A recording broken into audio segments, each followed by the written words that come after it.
Thanks to the support as a channel member, Firesoul. I recognise this shape of a season. We've been here before many times in our promotion years, as in the years after we've got promotion. We're very inconsistent, but we're probably going to finish top 5. I think we've got the playoffs in our near future again, and surely at some point we're actually going to win them.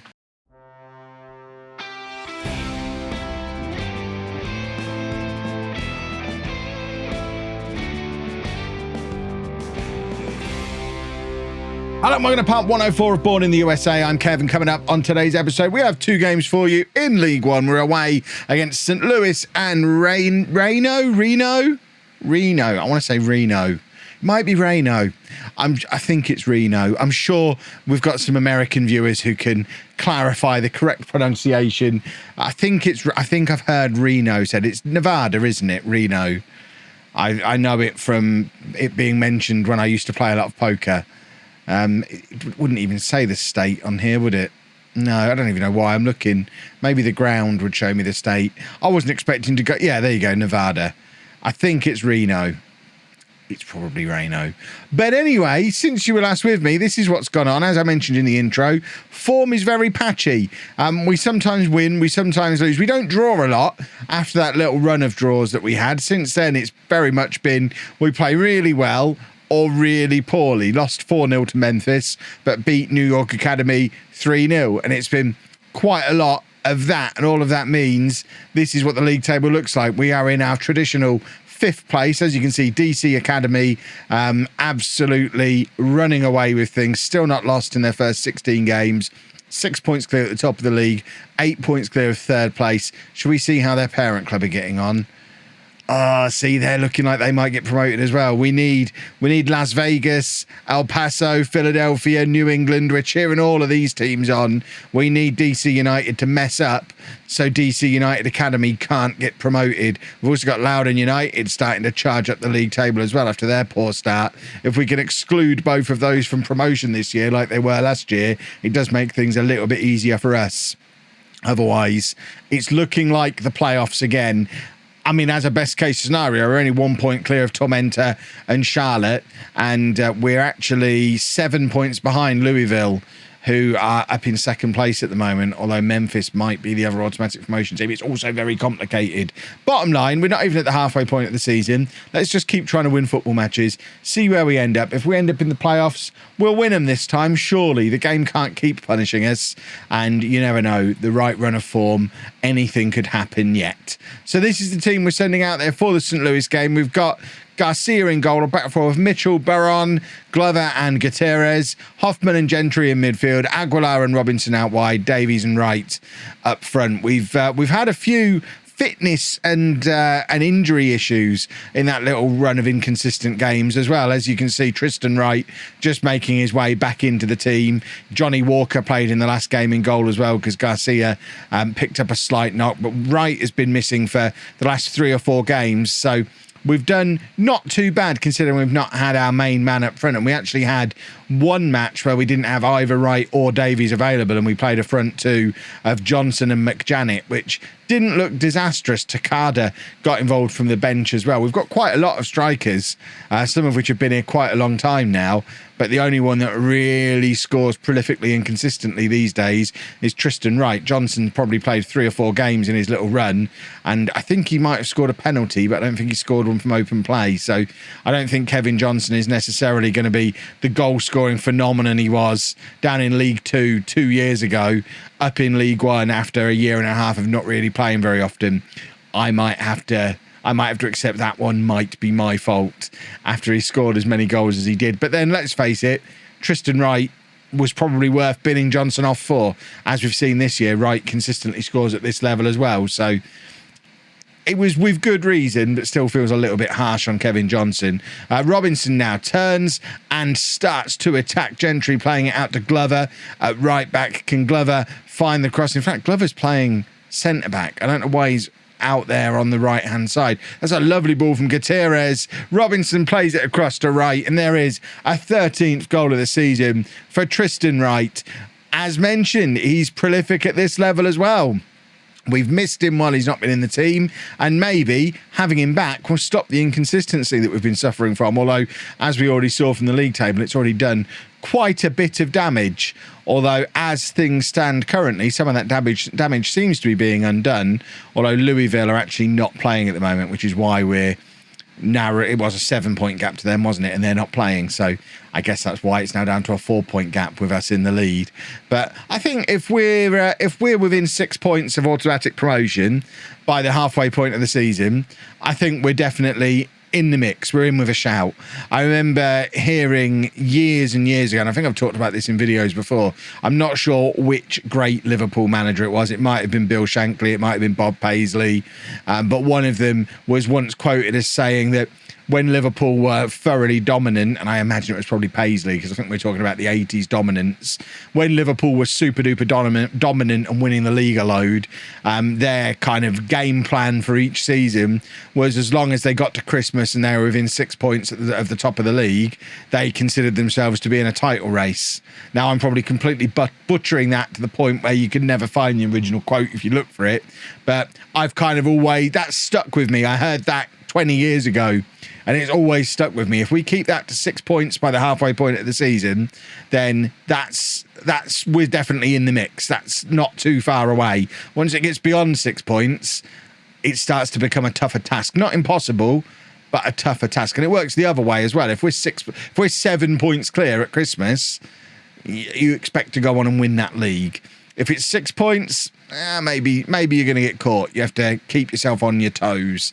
Right, we're 2-0 up as we approach half-time. It's Aguilar on the left-hand side. A rare appearance for him. He's been struggling for game time for a little while now. But I thought he was just going to stick that into the back of the net there and show me why he shouldn't be struggling for game time, because when he plays, he still looks like a threat. We've just got better options that we use out there more often than not now. Where is St. Louis in the league, actually? We're beating them away from home. Baron makes it 3-0 with a very good header. I mean, he's a big boy. There's a lot of him. He is a big threat from that near post at set pieces. When you compare him to some of the other players, it's fantastic how tall he is. What is he? I think he's 6'5". We'll look at him in a second. I also want to see where St. Louis are in the league, because this is proving to be pretty comfortable for us today. So if they're a team who are around about us, then big confidence boost. If they're a team who are way down at the bottom of the league, then okay, fair enough. They're not a very good side. Gentry plays it forward to right, but he can't find it, and now the ball is coming back at us. We need to get a tackle in here, but they're cutting through us relatively easily, but the cross goes. It's not a cross, it's a shot. Are we ever going to get... I'm even trying to pause it so we can check on the league table. I still miss being able to have the league table on screen during highlights. Bring that back for FM22, please, Sports Interactive. I miss being able to put cards over the top of the screen. It was really useful for making content and being able to refer to stuff as highlights are happening. And it was always optional. Everyone else can have it turned off if you think it ruins the experience as a player. Fine. For me, it was really handy to always have that information on hand.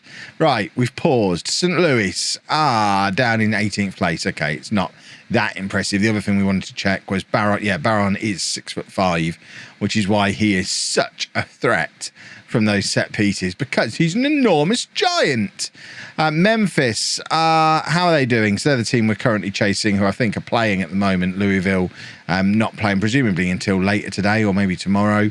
So we'll check in on how they've got on once we get into that next match. St. Louis aren't just giving up and letting us have our win, though. They're consistently trying to put attacks together, but we're just... I mean, Baron's having a very, very good game at the back. He's dominating everything in the air at both ends of the pitch, and we're just defending pretty solidly. And Davies in with a chance. It's a good save from their goalkeeper, but it just leads to another corner for us and another opportunity for big Frank Baron to be in there again with one of his dominant headers. He doesn't get there this time, but it falls to Davies again, who's running the ball back into the area. We know that boy can dribble. Doesn't find a Bourne shirt with the cross at the end of the dribble this time, though. But we are I mean, we're constantly knocking on the door throughout this game. It always feels like we're moments away from grabbing ourselves another goal. We're going to take off Robinson. We're just going to take off whoever is most tired and keep players fresh for upcoming games. In fact, we'll bring on both these two in midfield. Ismailov, who we signed in the summer, if you remember, the Russian deep lying forward or central midfielder. We brought him in the summer. He got injured immediately. He is now fit-ish. So he can come in and play box-to-box midfielder alongside Lindley, who we know is a very talented deep-lying playmaker. Aguilar could probably do with coming off as well, but we haven't got enough substitutes to be able to take him off. DC United Academy have had to come from behind against Omaha. A 73rd minute equaliser. Omaha are down in 12th place, but now they have gone ahead. See, that's your champions elect right there, boys and girls. Even when it looks like they might slip up, they don't slip up. They're going to be a problem. We just need their parent club to mess up. But a win is a win, especially away from home.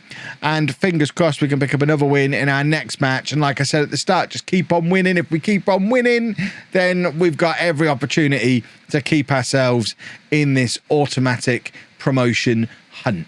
Couple of changes for the Reno game then. Barron is tired, so he drops out, allowing O'Rourke to come back in at left back. Mitchell moves over to centre back to play alongside Glover, which is actually probably not the worst thing in the world because his parent club, of course it's Charlotte, keep moaning that we're playing him at left back rather than centre back, so it doesn't hurt Mitchell to have a few games at centre back every now and again. We've also brought Rodriguez back in on the left hand side for Aguilar.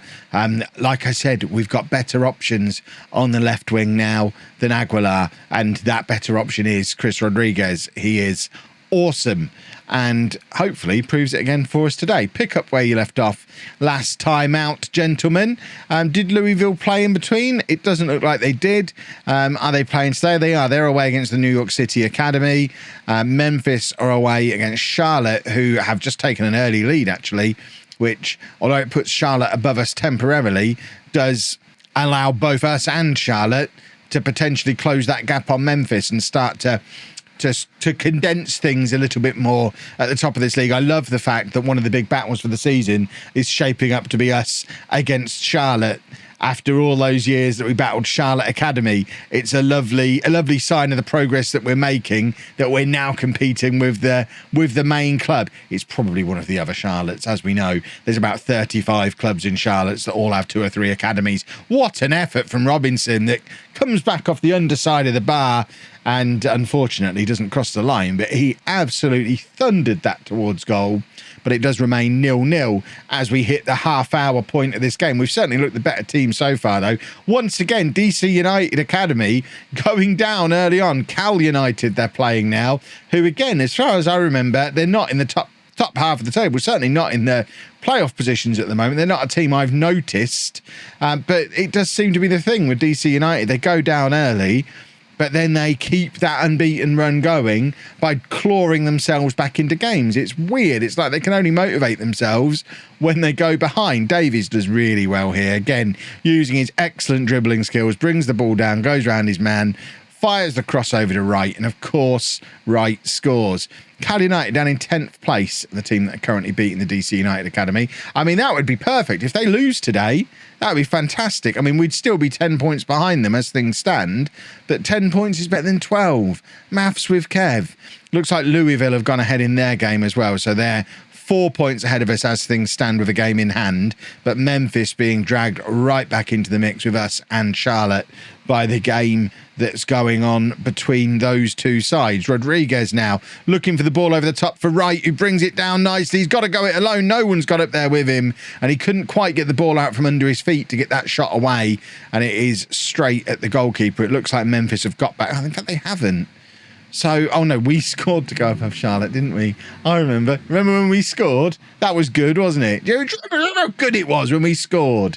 Exactly. Right, we're going to give Ismailov a little run playing alongside Wright, which is what we signed him to do, but then Davies emerged from nowhere. Davies was never supposed to be a starter for us this season, but he kind of forced his way in with that one goal that I'm never going to forget and just keep picking him because of.